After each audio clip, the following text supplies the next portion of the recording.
Hey everybody, so yeah, I'm still on this validation uh, journey. I mean, it truly is a journey. Um, so basically, what we got working in the last video was something like this. Go in here, go, you type in A, and it works. Voila, voila, done, right? And then it fixes. So one of the things that I forgot to do, and oh man, I've just become very serious about this, is I had added this update on based on some earlier advice from GPT, you're a fool. Gave me this, said that my problem would be fixed if I did that. Didn't fix my problem, but I wasn't sure if I still needed it. So then I tried it right after the video last time. I put that little note because I wanted to make sure I did not forget it.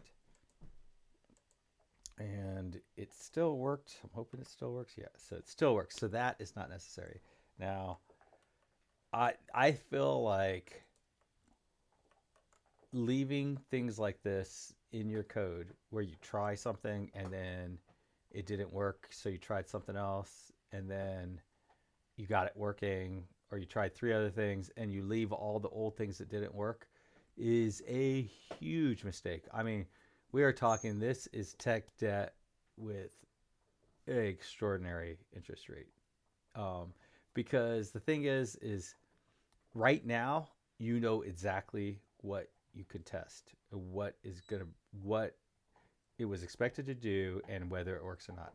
You will never, ever, ever, ever, ever, ever, ever know that again. Never. You'll never know that again. And the problem is in the future, if you go, man, I don't know if we even need this, you really can't delete it because you don't know if there's some unintended consequence of something else that breaks because of it. And um, and there's just no way to know. And even if you delete it and it looks like nothing broke, you might just find out a week or two down the line that some other thing broke. And right now you can delete it, and you don't have to really worry that there's some unintended consequence because it's brand new code. Um, so I definitely say you should always not just leave a bunch of stuff that isn't necessary in your code. Uh, and that's what I say. Okay, number two. So I was walking into work this morning. It's kind of funny because I'm the only one on my team. Like I work in downtown Atlanta, and I have to park like 3 blocks away, 4 blocks away um, from where I work. And I'm the only one on the team. Everybody else gets to park in the parking garage next to me. We all pay the same amount.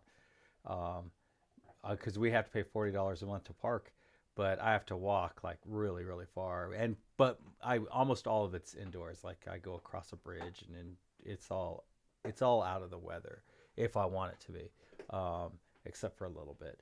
But the thing is, and it is one of those things where it's like what doesn't kill you just makes you stronger. Like I'm also like getting an extra 3,000 steps, 4,000 steps, 2,000 steps, something like that every single day walking to and from where my car is. It's just like it doesn't hurt me and it makes me stronger. Well, that's what this validation is like.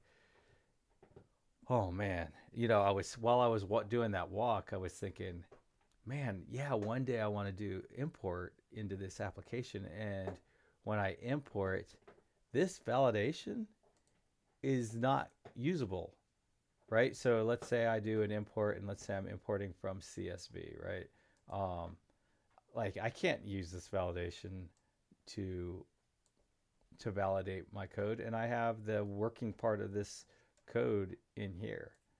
So I really need this positive floating point validator to be more generic so that when I have other ways of getting data into this system, um, I'll be able to use it.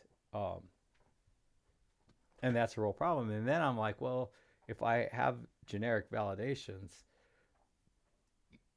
then are is this validation at this then I think I need to add this validation to the field uh in my interface, right? So like let's see where in my interfaces, if I have in the scene interface, it seems like this um, fog density really needs to be, oh man, uh, really needs to say what its validation is, so that if I have some other system in place, yeah, I don't think that's a good idea. I think what I need is, yeah, I don't know what I need, but maybe this needs to be an object and it needs to say, oh, it's a number and that it is uh, a long, um, floating positive floating point, or maybe I need to create a new type that's a positive floating point, and then when I do like an import from some other thing, I can run that. And then also this text here, invalid plot, like if I'm importing from someplace else, I'm probably going to want a consistent wording, right? So like let's say I don't know, let's just go crazy. Let's imagine I'm importing a CSV and I have a fog density, and then it has to be a positive floating point, but they for some reason it has a negative number in there, right? Then maybe what I actually do is I print out, like I provide a CSV that the user can download, and it flags all the fields that with with the that have an error in it, and it or maybe I provide a list. Maybe I have a list of all the things. But this text, I need that. I need that to be consistent between the two. And right now, with this architecture, there's just absolutely no way to accomplish that, right? Because this A is highly coupled to Angular, and this actual validation here is deeply embedded in this highly coupled piece of code. So I'm gonna have to come up with a better solution. And then I'm wondering, like, okay, well, is this really more specific to this form? You know, so should this really be sitting in the utils validation service, or should it be sitting like as a service in the scene manager, so that I know what all the validators are? You know, should I be generating the validators here as opposed to up here or at a higher level, or maybe at the toolbox? Um, Maybe there should be a service in the toolbox called validators that all of these guys use, so that they could all reuse the positive play. That's probably what I need to do. I probably need to create a service that's sitting at the top of toolbox. And maybe I need to create services inside of toolbox, and then in there have a service named validators. I think that is what I'm going to do. And you know, in the interest of keeping short videos, I guess I'll a call it a video here.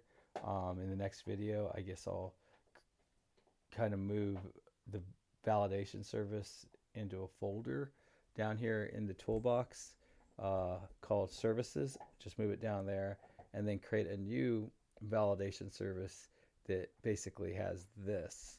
And my get positive floating validator will then use that to do that. And then maybe I'll have a get positive floating error text that I use, and that's also from the validation. That probably makes sense too. Um, so yeah, so this is getting super convoluted, and I definitely, since having been on sort of the short end of the stick on these sort of things before, I guess it makes sense for me.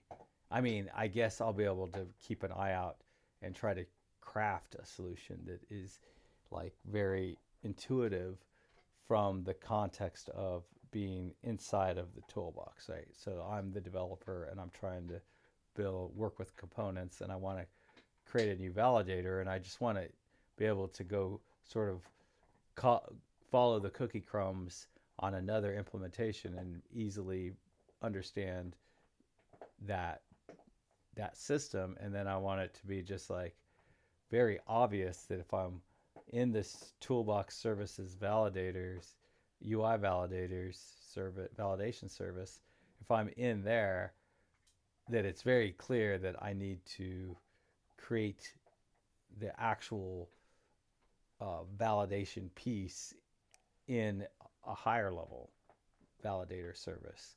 Um, so that like the only way that I wouldn't do that is just if I'm just being obstinate, if I'm just purposely not doing the right thing as a developer, and I just build it in the lower level.